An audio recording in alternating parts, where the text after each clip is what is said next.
Welcome back to my channel. I'm Jhonna, and this is Jhonna Unfiltered. We're continuing the series on MBTI types as narcissistic parents, and today's type is one that I think will hit close to home for a lot of people. Because this parent often gets described by the people around them as the most fun, the most inspiring, the most loving parent they've ever seen. We're looking at ENFPs, also known as the campaigner type. Before I go any further, the usual disclaimer. I'm not a psychologist or a therapist. Nothing here is a clinical diagnosis. This is my learning diary, based on research, patterns, and observation. Most ENFPs are genuinely wonderful parents. They're warm, creative, emotionally open, and they tend to raise children who feel seen and encouraged.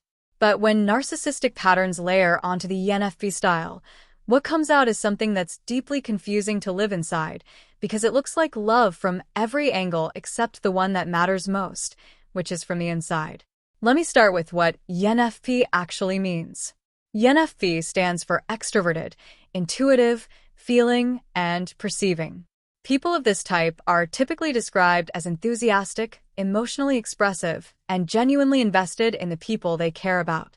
They're the kind of people who light up a room, who make you feel like you're the most interesting person they've ever met, and who genuinely get excited about possibilities and ideas.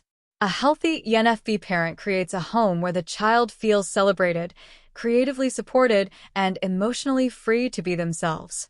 They don't need the child to be a certain kind of person. They're genuinely delighted by whoever the child turns out to be. But when narcissistic patterns take over, those same traits flip. The enthusiasm becomes about the parent, not the child. The emotional expressiveness becomes a tool for drama and control.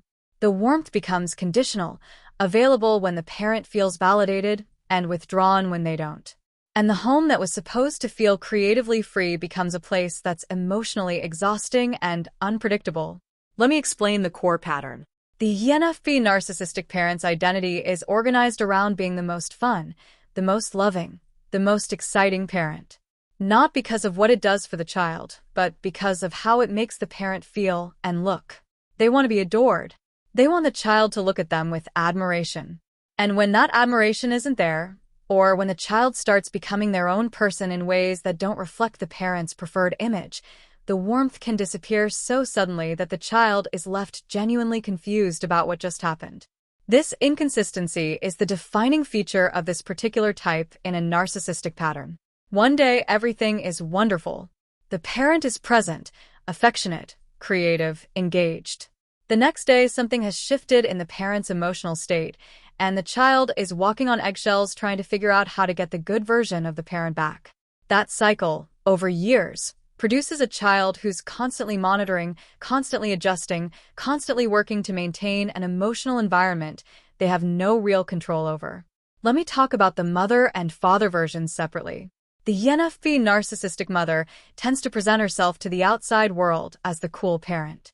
She might be described by her child's friends as fun and easygoing. She seems warm, expressive, and open.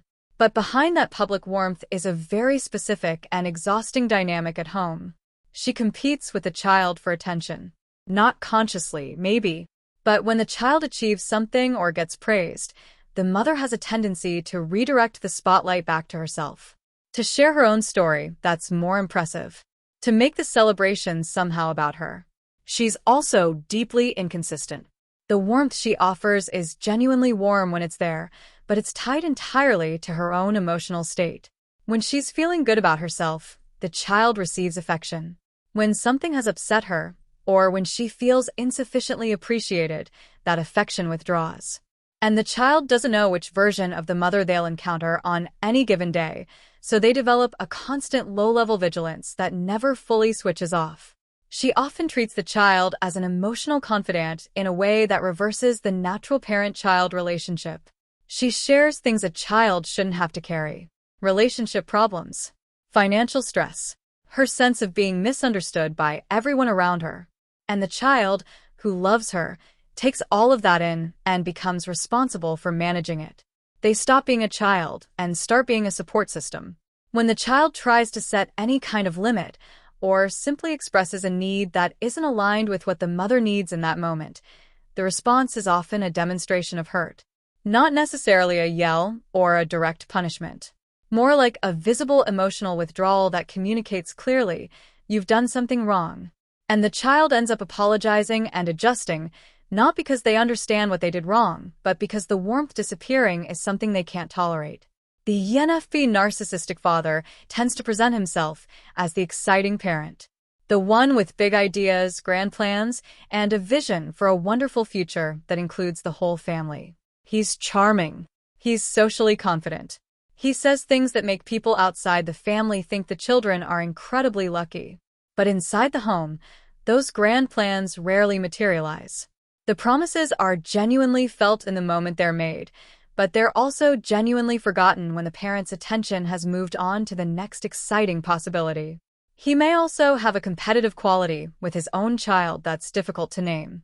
When the child shows real talent or capability, instead of celebrating it straightforwardly, the father may subtly undercut it, make a joke about it, point out what could be better, or simply redirect the conversation toward himself.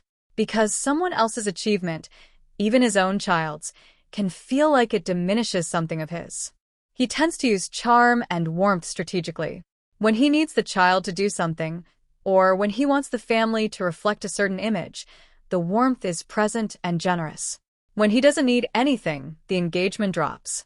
The child reads this pattern accurately, even as a young child, and starts calibrating their own behavior around what will bring the father's attention back. Let me look at how financial situation changes this dynamic. A wealthy ENFP narcissistic parent uses money for grand gestures, adventures, gifts, experiences that are genuinely exciting and that create real memories. But those gestures are tied to the parent's need for admiration and the family's image. They're performed in moments when the parent is feeling good and wants to be seen as extraordinary. And they're followed by periods where the parent's attention has moved elsewhere entirely, leaving the child with the gift but not the presence. A financially struggling ENFP narcissistic parent shifts the narrative to all the possibilities that were sacrificed, the dreams they gave up, the life they could have had. And the child absorbs the message that they're somehow responsible for the parent's unfulfilled potential, that their existence cost the parent something that can never be recovered, which creates a weight that the child carries without understanding exactly what it is or what to do with it. When substance dependence is involved with this type, the inconsistency that was already a defining feature becomes extreme. The ENFP, who is emotionally expressive and high energy when sober, becomes something more volatile and less predictable when not. The warmth that appeared and disappeared based on mood now appears and disappears based on something the child has even less ability to influence or understand. And the parent, who is already difficult to read, becomes genuinely impossible to navigate safely. Let me talk about what children of this type of parent tend to carry into adulthood. They often become very skilled at reading emotional atmospheres. They learned early that the parent's mood was the most important variable in the home, and they got very good at detecting shifts before they became visible. In adult relationships, that skill can feel like sensitivity or social intelligence. But it often comes with an exhausting hypervigilance that the person doesn't know how to switch off. They frequently develop a pattern of working to be interesting, impressive, or emotionally engaging enough to deserve love. Because in their home, love was available when they were providing something the parent needed. When they were entertaining, when they were admiring, when they were managing the parent's emotional state successfully. And the belief that love has to be earned through being a certain kind of person is one of the hardest beliefs to unlearn.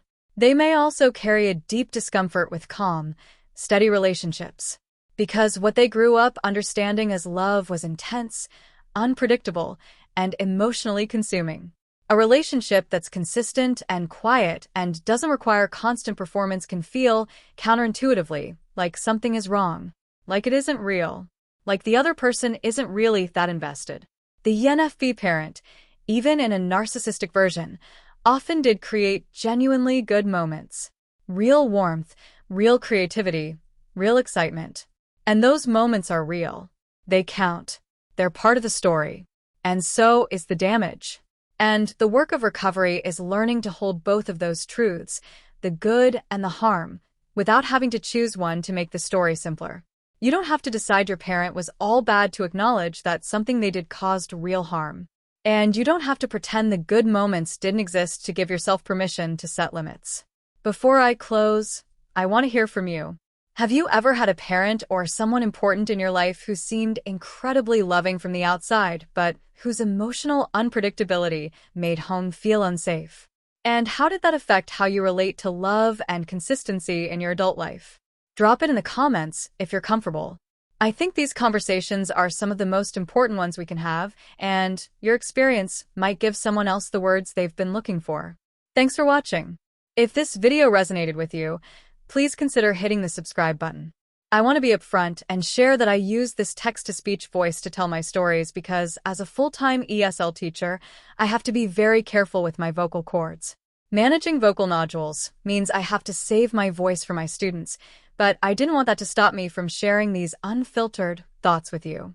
I'm Jhonna, and I'm currently working toward my goal of 1,000 subscribers so I can finally monetize this channel and turn this passion into a sustainable part of my future. This is my diary of solo living here in the Philippines, and your support, whether through a comment or a sub, helps me keep this channel growing. If you would like to help out even more, you can check out the Buy a Treat for My Pets link in the description. My dogs definitely appreciate the love. Make sure you are subscribed so you do not miss the next update. Thank you for being such an important part of this journey. I'm Jhonna, and I will see you in the next one.